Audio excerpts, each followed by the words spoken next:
Congress party को इस समय बड़ी शिद्दत से एक चीज की तलाश है और वो है एक जादू।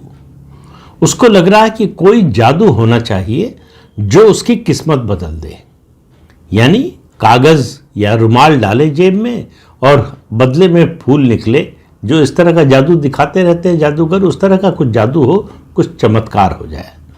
और उसको लग रहा है कि ये चमत्कार अगर हो सकता है तो उसका कोई अगर रास्ता है, वो जो सिमसिम है जिसको वो खोलने की कोशिश कर रहे हैं, उनको लगता है वो बैलेट बॉक्स है कि मतपत्रों के जरिए अगर फिर से चुनाव होने लगे तो कांग्रेस पार्टी को लग रहा है कि उसके दिन बहुर सकते हैं, उसकी किस्मत बदल सकती है।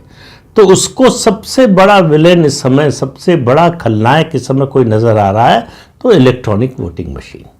इसलिए कांग्रेस का हमला इतना ज़्यादा इलेक्ट्रॉनिक वोटिंग मशीन पर है। ये ऐसा मामला है जो दरअसल सच्चाई से मुंह चुराने वाला है, वास्तविकता को स्वीकार करने से इनकार करने वाला है।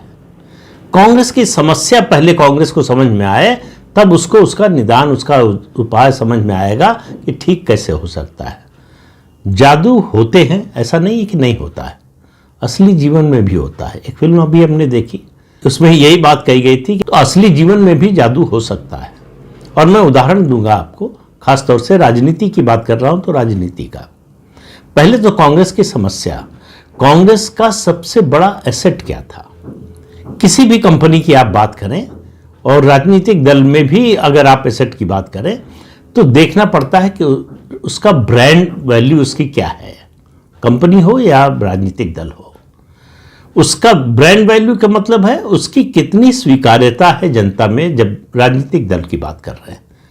कांग्रेस से बड़ा ब्रांड जो है राजनीतिक इस देश में कोई नहीं था मैं कह रहा हूं, लेकिन अब नहीं है। तो कांग्रेस का सबसे बड़ा एसेट था उसका नाम और दूसरा था एक परिवार। दोनों की ब्रांड वैल्यू जो है वो खत्म हो चुकी है। कांग्रेस का नाम जो है एक तरह से वो लोगों को दूर भगाता है, पास नहीं बुलाता है। और परिवार जो है, तो शरद पवार ने अभी लगभग साल भर पहले एक बात कही थी, कांग्रेस पार्टी के ही बारे में कही थी, और उन्होंने उदाहरण दिया था कि लखनऊ के नवाबों का। उन्होंने कहा कि वो उनका सब कुछ चला गया तब भी जैसे अपनी हवेली में खड़े होकर दरवाजे पर जहां तक देखते थे उनको लगता था कि जहां तक हम देख पा रहे हैं वो सब हमारा साम्राज्य है। वही हालत कांग्रेस की है। उसको इस बात का एहसास ही नहीं है कि वही हवेली बची है, उसके अलावा कुछ बचा नहीं है।